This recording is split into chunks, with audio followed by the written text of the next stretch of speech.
5.55 pesos matag litro sa gasolina, 6.2 pesos matag litro sa diesel ug 3.65 pesos matag litro sa kerosene ang napatuman nga usbaw sa presyo sa petroleum products sa mga kompanya sa lana sulod sa 5 kasunod-sunod nga semana.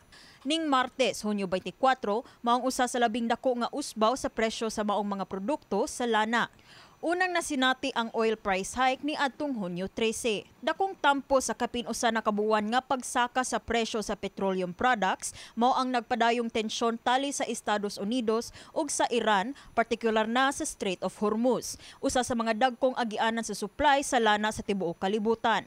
Gani kagahapon Hunyo 22, gibombahan sa US military ang Iranian nuclear facility.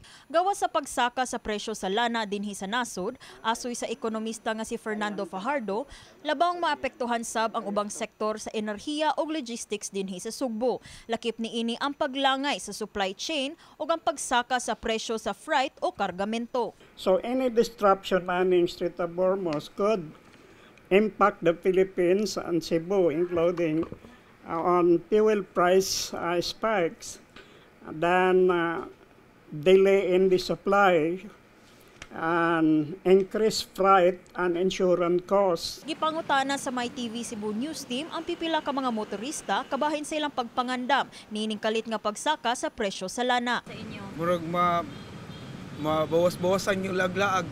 Imbis maglaag ito, maglakaw na lang. Imbis magsakay sa auto, maglakaw na lang ba. Motor na lang, ma'am. Magmotor na lang, dili na lang inani kay cash man ni.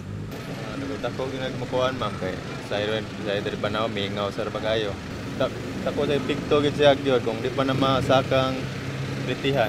What will happen, sir? What will be your next plan, especially with this increase? What can we do? We cannot do anything. The next car I'm gonna buy electric vehicle. So that's your next plan? Yes.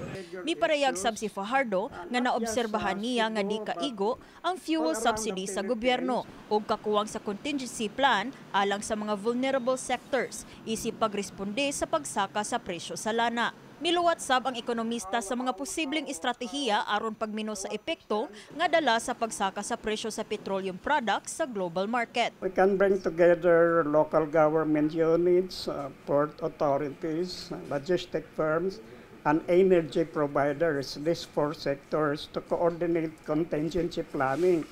In other words, we have to be ready. I don't know if we have any contingency plan. Na atong kulang, kaya ato manggod nga we're only concerned with the present. Sa problema karon may atong sulbaron. Kini si Liza May Piñaranda, alang sa MyTV Cebu.